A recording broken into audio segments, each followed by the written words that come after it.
16 তারিখে আমার বউকে নিয়ে আমি কুচাতলি হাসপাতালে গেছিলাম। কুমিল্লার হাসপাতালের সামনের থেকে আমার অটো গাড়ি চোরে নিয়ে গেছে। এমনকি ওই চোরের সাথে সিকিউরিটি গার্ডরা জড়িত আছে। তাহলে কুমিল্লা হাসপাতালের থেকে মানুষের মোবাইল, টাকা, গাড়ি ওরা চুরি করে নিয়ে যায়। সিকিউরিটি গার্ডের মারাও হন্দায়, কুচাতলি হাসপাতালে মারাও শুধু হয়। এই মাদার ছোটরা চোর ফালে, এতে গোষ্ঠীর মারাও হন্দায়, এতে আজনদের মারাও শুধু। যে দেশে আইন বানাইছে সেটার মারাও হন্দায়।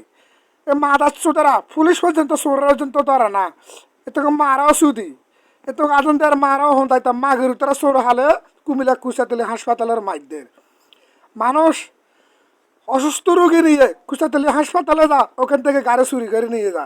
এতে চোরের মারাও শুধু, সিকিউরিটি গার্ডের মারাও হন্দায়। যে তারা কুচাতলি হাসপাতাল সভাপতি এতে মারাও শুধু। এই মাদার ছোটরা কোনো মানুষের গাড়ি ঘোড়া লই যাইলে কোনো সহযোগিতা করে না, সিকিউরিটি গার্ডের মারাও হন্দায়।